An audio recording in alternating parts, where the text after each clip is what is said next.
Pria itu tidak sengaja menjatuhkan sedikit mie instan ke atas miniatur bangunan. Tak lama setelah itu, sepotong besar mie instan mendarat di atas altar kuno, membuat semua orang terkejut. Seorang pelayan maju dan mengendusnya, dia menemukan bahwa mie besar ini ternyata beraroma daging sapi.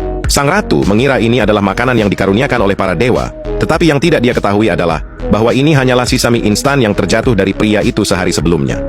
2 hari yang lalu, pria itu menerima paket anonim.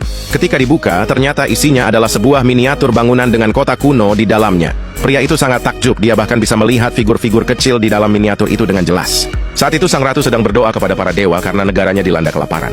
Jika krisis ini tidak terselesaikan, dia akan terpaksa turun dari tahta. Pria itu tidak sengaja menjatuhkan sisa mie instan ke dalam kota tersebut. Sang ratu menganggapnya sebagai hadiah dari para dewa. Dia segera memasak mie itu dan membagikannya kepada semua orang. Penduduk belum pernah merasakan mie yang begitu lezat, dan akhirnya semua orang bisa mengisi perut mereka. Pria itu kemudian melemparkan semua mie instan di rumahnya ke dalam kota. Sang ratu sangat terkejut, berkat mie ini, semua orang berhasil bertahan dari kelaparan. Sang ratu yakin bahwa para dewa sedang membantu mereka, sehingga dia segera bersujud untuk berterima kasih. Para prajurit menaruh beberapa permata dan emas di atas altar.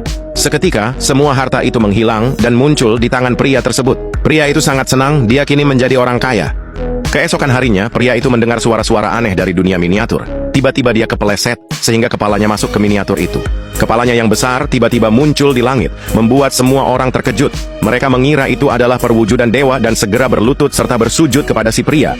Pria itu melihat bahwa ada peperangan di negara kecil itu, sehingga dia menyemprotkan api ke arah miniatur. Seketika musuh di medan perang terbakar dan berlarian panik mencoba melarikan diri.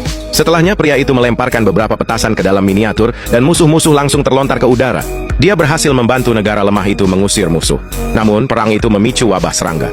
Jika wabah tidak dihentikan, banyak orang di negara itu akan mati.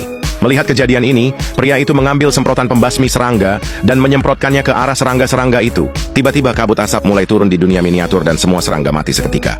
Tepat di saat itu, pacar si pria muncul. Dia ingin melihat apa yang sedang dilakukan pacarnya. Tiba-tiba, seekor kecoa terbang masuk ke dalam dunia miniatur. Di dunia itu, kecoa seperti monster raksasa, membuat semua orang ketakutan.